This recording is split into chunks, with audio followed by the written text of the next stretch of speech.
নমস্কার বন্ধুরা, মায়ের ঘরোয়া রান্নার চ্যানেলে আপনাদের স্বাগত। আজকে আপনাদের দেখানো হচ্ছে কুলের আচার। তো তার জন্যে কি গুড় মা দিয়ে দেওয়া হয়েছে? ভেলি গুড়। দেখুন বসিয়ে দেওয়া হয়েছে কড়ায়, আরও একটু গুড় লাগবে বলে দেওয়া হচ্ছে। বন্ধুরা, আপনারা সবাই কেমন আছেন একটু কমেন্ট করে জানাবেন। আর বাড়িতে কিন্তু আপনারা অবশ্যই ট্রাই করবেন এটা কিভাবে এই কুলের আচার তৈরি করা হচ্ছে। এই যে টোপা কুল শুকিয়ে রেখে দেওয়া হয়েছে, আর এখানে ভাজা মশলা নেওয়া হয়েছে, শুকনো খোলায় 5 ফোড়ন আর শুকনো লঙ্কা ভেজে নেওয়া হয়েছে এবং সেটা এখন গুঁড়ো করা হচ্ছে।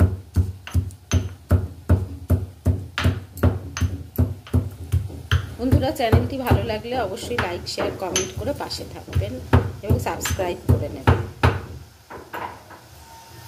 বন্ধুরা, গুড়টা বেশ চিট হয়ে এসছে। এরপর মা কি করবে? এই কুলগুলো কিন্তু রোদেতে 2-3 দিন ধরে শুকিয়ে রাখা হয়েছিল। এবার কুলগুলো দিয়ে দেওয়া হচ্ছে।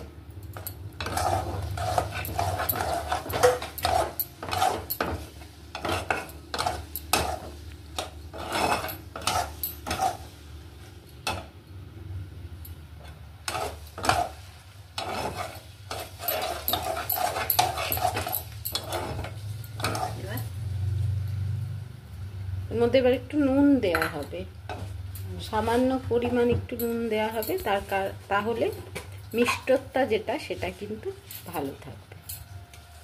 একদম সামান্য নুন দিয়ে দেওয়া হলো।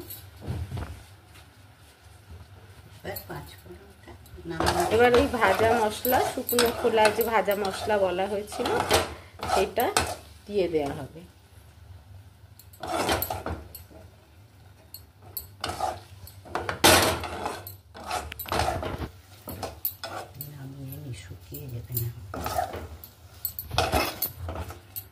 এবার গ্যাসটা বন্ধ করে এটা একটু ভালো করে নাড়িয়ে নেওয়া হচ্ছে।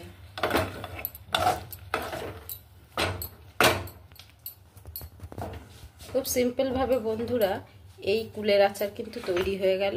এবার একটু এটা ঠান্ডা হতে দিতে হবে।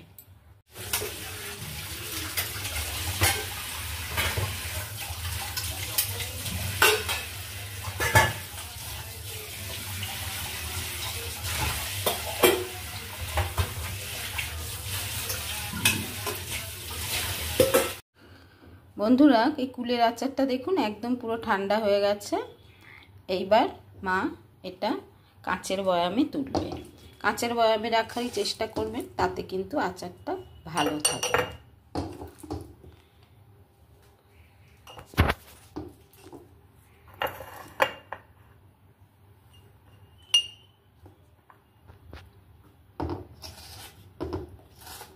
বন্ধুরা, রান্নাটা কেমন লাগলো, এই আচার তৈরি আপনারা কিন্তু জানাবেন। বাড়িতে অবশ্যই ট্রাই করবেন। তাহলে আজকের মতন বিদায় বন্ধুরা।